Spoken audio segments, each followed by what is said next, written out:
SEC championship game this Saturday, 4 o'clock Eastern kickoff in Atlanta. It is Georgia. It is Texas. Texas, a slight 2.5-point favorite at FanDuel. The funny thing is that this game's already been played this year, and yet the first thing in my mind is don't pay attention to the first result. Why is that? Well, it's for the same reasons that I gave the day after that game happened. The game was wonderful for Georgia, but in terms of predictive value, it didn't give me a lot. Because as great a win as it was for Georgia, the route Georgia went to winning is so unlikely to be duplicated that you almost start from scratch. So, for example, Georgia had scoring drives that started at the Texas 13, the Texas 28, the Texas 34, the Texas 30, and the Georgia 45. They really had to drive the length of the field like once all night. The defense was dominant. So what I do care about is they held Texas to 1.1 yards per carry. What I do care about is because they got an early lead, Texas had to play catch-up, and Georgia racks up over half a dozen sacks and 10 tackles for loss. Texas is held to 3 of 19 on 3rd and 4th down. Now, that's stuff I care about. And if you can duplicate that here, Georgia's going to win an SEC championship. So can they? Very ironic opening question from me here. This is my feel on the game. Can Georgia move the ball? Because Texas couldn't last game. So why in the world would I be asking, can Georgia move the ball? Well, Trevor Etienne was a massive part of this game for Georgia, had over 100 yards on the ground, had 3 touchdowns last time. I don't know his status. Sounds like it's very much up in the air. I don't know what percentage I get of him if he does play. And if you remove Etienne, Georgia is a very below average rushing attack. And I've been waiting on it all year. I've basically been waiting on that block G to do the work instead of the players. And they don't have the horses this year. They don't have the horses to the degree you would expect Georgia to have the horses, shall I say. So if you don't have that ability, then it radically shifts how I think this game goes, because without him, your rushing offense is in the 100s, and Texas is top 15 against the run. I should not expect Georgia to be able to run the ball ultra successfully if they don't have Etienne, and it's hard to do it with him. It's really hard to do it without him. Carson Beck, this last game when they played Texas, had 3 picks, which is kind of forgotten because they won.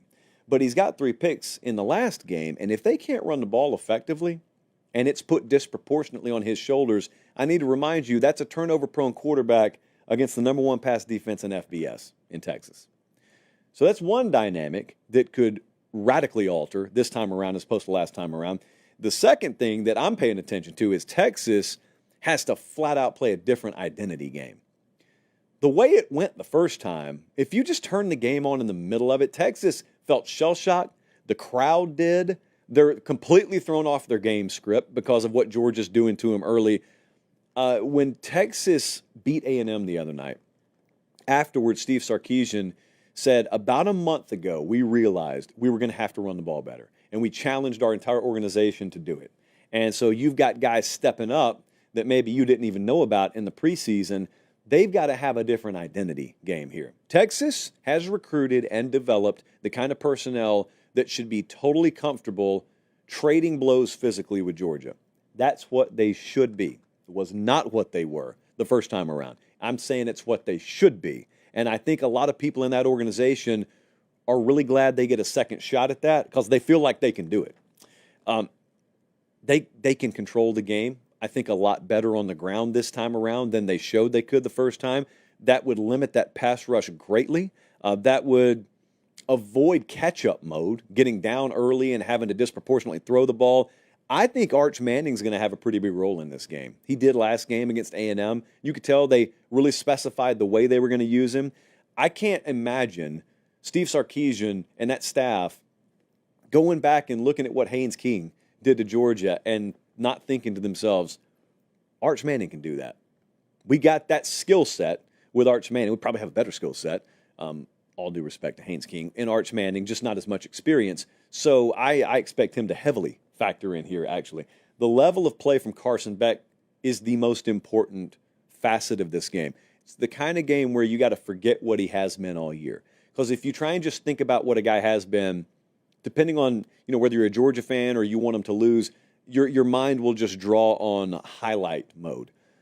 he's got to play his Tennessee game. That's what he needs. I thought he played his best game of the year against Tennessee. I don't know how it grades out, but the best I've seen him look was against Tennessee all year. Forget everything that's happened. You just need one four-quarter version of him that is what he's capable of. We've seen what he's capable of in the past. He's just got to give it to me for 4 quarters here. He's their edge. When you look elsewhere, there are several personnel advantages. There are several position grouping and unit advantages that I think Texas holds over Georgia. But the one place where Georgia could have the edge that negates all of it is at quarterback if Carson Beck plays at the level that he's capable of playing. And the other thing about the way this goes is if you try and visualize what the SEC, what college football is like 3 years from now, the way you're talking about it, you could be saying one of two things, and neither would surprise me. You could be saying, wow, Texas has taken over college football. That could be the first one. Or it could be, man, Texas is really elite, but they just can't get past Georgia, man. That Georgia hurdle, which would sound a lot like what we've said about Kirby Smart in Georgia relative to Nick Saban in Alabama. You see, you can think you stack up with them. You can recruit against them. You can staff against them. You can build to face them. But until you beat them, doesn't really matter. So Texas has got that to do. Georgia doesn't. Georgia already did it in their building this year. Texas has got that to do. This thing doesn't end in 2024. These two programs will do that for a long time. Bradley, let's take a look at what the model thinks. So Texas at FanDuel right now is favored by 2.5. Model agrees. Model has Texas -3. I think Texas is peaking at the right time, and I do not feel the same way about Georgia. I respect Georgia immensely, but I like Texas better right now. I think Texas has the capability of peaking at the right time, being the best team in the country, and winning it all. So I'm going to take Texas to win. I'm going to take Texas to cover. And if that happens, you better plug your ears.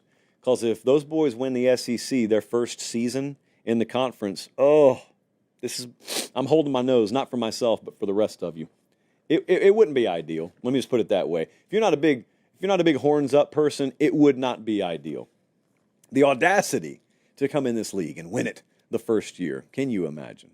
Do me a favor, by the way, if you're watching the video, subscribe to the channel. College football all year. That's all we do. We appreciate you guys.